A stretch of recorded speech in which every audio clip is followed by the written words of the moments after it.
Welcome to Robert Kiyosaki's The Business of the 21st Century. Robert Kiyosaki is recognized internationally as one of today's leading financial experts. The author of the best-selling Rich Dad, Poor Dad, his books have been translated into 51 languages in 109 countries and sold more than 28 million copies worldwide. Robert has spent his life educating people on how to attain financial freedom. Now, through this special video presentation, he explains why network marketing is indeed the business of the 21st century and how you can take advantage of its opportunities to create the life you desire. The next thing I want to cover with you is one of the most important lessons my rich dad gave me, and it was called the cash flow quadrant. And what my rich dad explained to me is that there's four people in business. One are E's, employees. S stands for small business, self-employed, or specialist. B stands for big business, and I stands for investor. And the thing of note here is that most people who go to school are programmed for the E and the S side. For example, it was my poor dad who always said to me, son, go to school so you can get a nice, safe, secure job. And so my poor dad wanted me to be an employee. And since the time I was a kid, get a safe, secure job, steady paycheck, and benefits. Okay? I didn't want to be an employee. And I said, Mom and Dad, I want to be a rich man. And I fight with my dad. So my mother finally said, son, if you want to be rich, my mother was a registered nurse. And she said, if you want to be rich, the richest people I know are doctors. So my mom wanted me to come over here, be a specialist or a small business person. I said, there's only one problem with that, Mom. Doctors are really smart. And she says, you got a good point there. I'm not going to be a doctor. So I went to school. I have a Bachelor of Science degree. I can drive ships and I can fly planes. I flew for the Marine Corps. But I've never used any of that education because I wanted to become a business owner. So it was my rich dad who basically said to me, become a business owner and learn to be a professional investor. So one of the big differences here between these people is that it's called taxes. See, in 1943, in the U.S., the federal government passed a law that said employees had to pay tax before they got paid. So when you get your paycheck from your employer, you open it up, and voila, the government's always taken a sizable chunk of it. And the harder you work and the more money you make, the more money they take from you. So that's why it's not that good to be an employee, because you can never get ahead, because the more you work, more money you make, the greater they pay in taxes. Now, the doctors, the lawyers, and attorneys, accountants were all laughing, saying, oh, these guys, they're getting paying a lot of taxes. So naturally, the federal government changed the laws again. And so in 1986 in the U.S., a thing called the 86 Tax Reform Act, and it basically took a lot of the benefits away from people who are self-employed, small business, doctors, and lawyers. So today in America, unfortunately, these guys pay the highest percentage in taxes. It is tragic. And a lot of people think they're investors, but what they're really doing is they're just giving their money to people like mutual funds, companies, and all that. So they're investing, but they're not really investors. See, the big tax breaks are on this side. The laws are pretty tight here, but this area is very, very gray.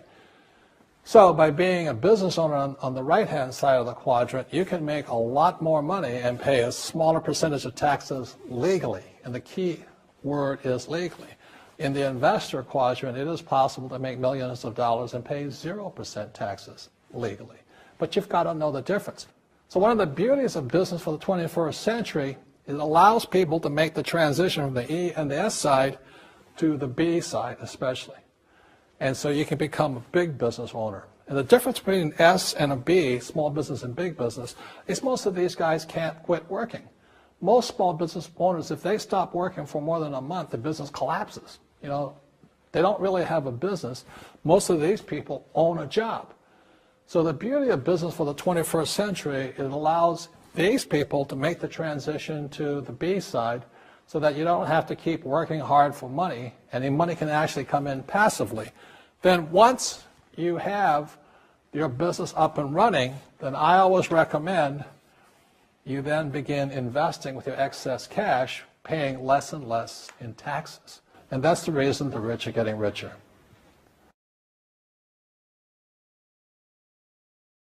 So Rich Dad Poor Dad is a very simple story of my two dads. My real dad was the head of education for the state of Hawaii. Great guy, PhD, like I said, head of education, smart guy, but he also ran for lieutenant governor of the state of Hawaii as a Republican. Unfortunately, he lost, and he ultimately died poor, so that's why I call him my poor dad. My rich dad, on the other hand, didn't finish school, but he ultimately became one of the richest men in Hawaii. So he was my best friend's father, and starting when I was just the age of 9, my rich dad began teaching me about money and business, and why the rich are getting richer, and why there's this big gap between the rich and everybody else today. So Rich Dad is a very simple, true story about two fathers, Rich Dad and Poor Dad, tell their two sons about money.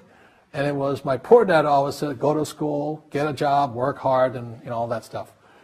And my rich dad says, you'll never get rich doing that. You'll never be a free man. So that's kind of the differences. But if I would show you a diagram of the differences here, is that in financial education, this is very simply the difference. Because there's no financial education in our school, most people do not understand financial statements. So this here is income, expense, assets, and liabilities. And the reason my poor dad was poor, it was very simple. Because he couldn't read a financial statement because he don't have financial education in school. He was financially illiterate, although a PhD. And my poor dad always said, our house is an asset. And my rich dad said, your father may be well educated, but he can't tell assets from liabilities. So very simply, my rich dad said to me, assets, whether you work or not, put money in your pocket. So when a banker looks at your financial statement, the banker looks at this and says, oh, you have assets and you're putting money in your pocket. And if you look at your house, it's really a liability because every month it takes money from your pocket. Now I can hear people say, well, it's, I don't have any debt on it, but still every month you have insurance, you have upkeep and expenses to it.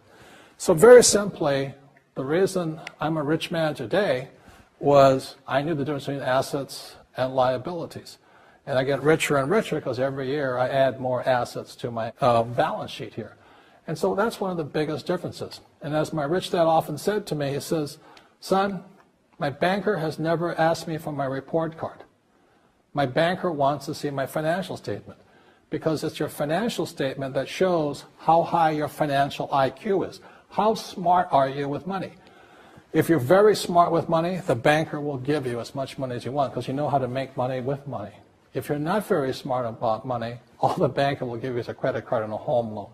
So those are some of the differences between my rich dad and my poor dad. And if you stay tuned, you'll find out how you too can create assets instead of liabilities. Because if you're going to survive in the 21st century, you need more assets than liabilities.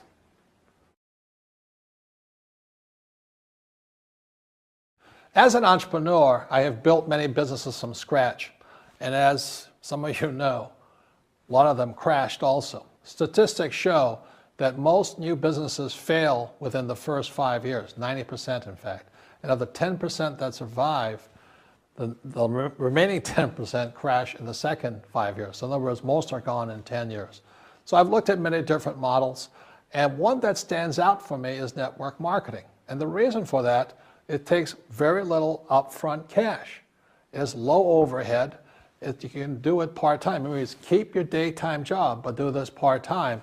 And once the business is up and running, it can generate enough income so that you can move from the left side to the right side of the quadrant. So let me tell you about my introduction to network marketing because I had a very closed mind to it. Since I can build my own businesses, I said, why do I need a network marketing business? But about 15 years ago, I have a good friend, his name is Bill, and this guy is the best real estate investor I know. He has tons of assets in here. So I said, Bill, why did you start a network marketing business? And his answer was very simple. He says, it's my way of helping people. But more importantly, he says, the reason most people can't invest in real estate is because they don't have a business. They don't make enough money simply because taxes, debt, inflation, and retirement savings are killing them. They cannot even invest. So my friend Bill, who is a professional real estate entrepreneur, he says, I started a network marketing business so the people that worked with me could start their own business and then invest money with him. So with that, I realized then that network marketing wasn't about making money, but it was about helping people to help other people make money so they become financially free. So the beauty of network marketing, I said, like it's very low entry point, doesn't take much money, you can do it part-time. And where you profit is in most big corporations is they spend millions, sometimes billions of dollars in advertising. So rather than give that money to advertisers, network marketing depends on building a network. It's called word of mouth, like you recommend a movie to a best friend. So really, the reason I support network marketing, because it's not about selling. It's about people helping people build assets in the asset columns, becoming business owners, and then becoming investors, rather than going through all of this here, which most E's and S's go through.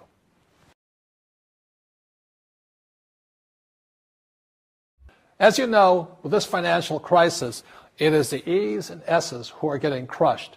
These people are competing with people in China and India for jobs, or Eastern Europe and things like this.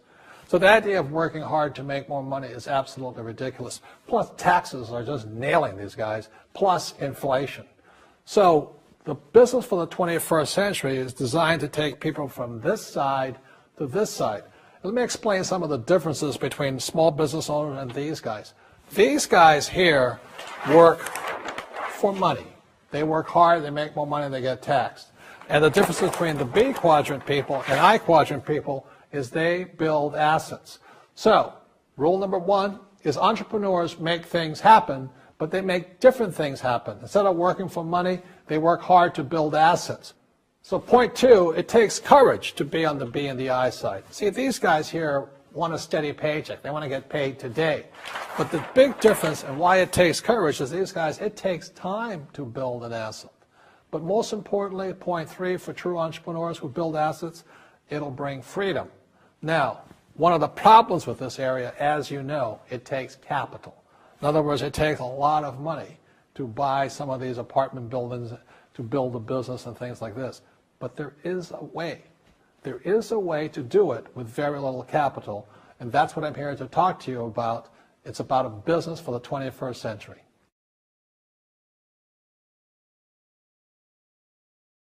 In this segment, I want to talk to young people. People who have not yet decided what they're going to do for the rest of their lives.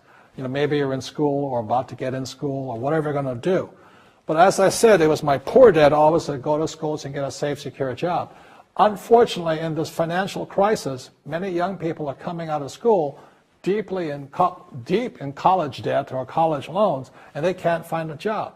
I saw some stats that for young men, 18 to like 25, if you're white, 19% of them are not finding jobs, even if they have a college degree. And for African Americans, between 19 and about 25, 30% of them can't find a job. So my message to you is this, is wake up. Right now, before you get a job, before you get trapped in the corporate world or trying to climb the corporate ladder and make other people happy, and they don't really care about you because they're only here to invest these guys only want for the investors, you know. You got to make a decision. And it was in 1974 when I came back from Vietnam. Again, I said, it was my poor dad. I said, go back to school, get my master's degree, and get my PhD. And I wind up just like him, desperate, out of money, not afraid of the real world. So I had to make the decision to dedicate my life to be here and to be here. And that's made all the difference. You don't get rich quick. It's harder, it takes courage, it takes time. I failed many times over here. But in 1974, I said I was going to dedicate my life to stay on this side, on the right side, on the B and the I side, and never go back to this way. So even when I was flat broke, when my businesses failed, I didn't go back here. I thought about it. And unfortunately, when I still go back home to Hawaii, I meet some of my uncles and aunts, and they still say the same thing to me. They go, have you got a job yet? And I said, no, I don't. They go, oh, too bad. It's so bad you're unemployed. The point here is they can't see it. So these guys, all they know is job security. They don't know what freedom and having a lot of money is. All they know is living below their means, struggling, paying taxes, trying to save money. So I recommend to you, start your own business. Start now. Practice. It takes time. You will make mistakes. But it's one of the best experiences because if you're successful and you persevere and you're determined, you will find a freedom and an abundance of wealth these people will never know.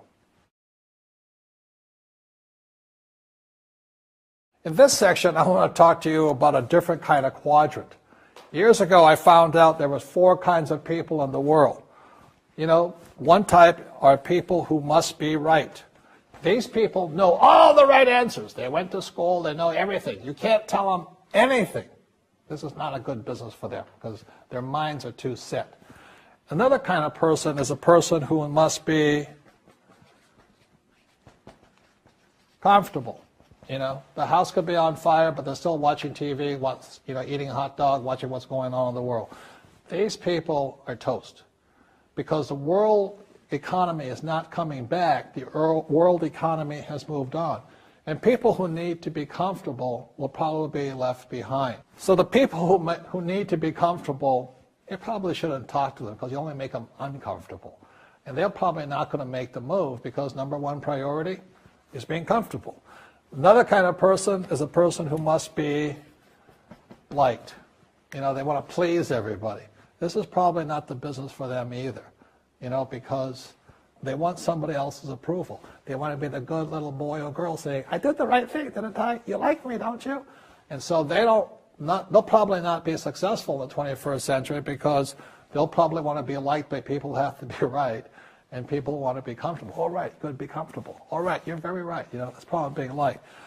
But the business for the people of the 21st century are people who must win. And that's where I am at. One of the best things I was taught in the Marine Corps and at military school is not how many times you get knocked down, it's how many times you stand up. When somebody knocks you back, what do? Oh, you hurt my feelings? You'll probably not be successful. The world will probably pass you by. Because as I said, the world economy is moved on. It's not coming back. So winners will win, but winning takes sacrifice. Success takes sacrifice. And these are the people who will do best in business of the 21st century. So when you're talking to people, you know, about this business, you have to look at them and ask yourself, is this person really just going to be liked and they'll tell you what you want to hear? Or they're going to argue with you because they know all the right answers, or they're going to get very upset with you for disturbing them. So what you're looking for in the network marketing business are people who want to win, people who know the economy has moved on. You'll find every race, gender, age, and background in network marketing. But what they really want to do is they want to win. It really is a true playing field in the world, but not for these people. These people will be left behind. Network marketing is for people who want to win because network marketing is the business model of the future. If you want the government to take care of you, then just keep doing what you want to do. It is possible for everyone to win, but the problem is you've got to commit to it. You've got to say, this is what I'm going to do. I'm going to dedicate 5 years of my life. You want to look at the leaders and say, those are the people I want to be like. Those are the kinds of people I want to hang out with. That's what you got to say to yourself. And I want to help other people do what I want to do and win in life. And that's why I support network marketing, because it really is the business for the 21st century.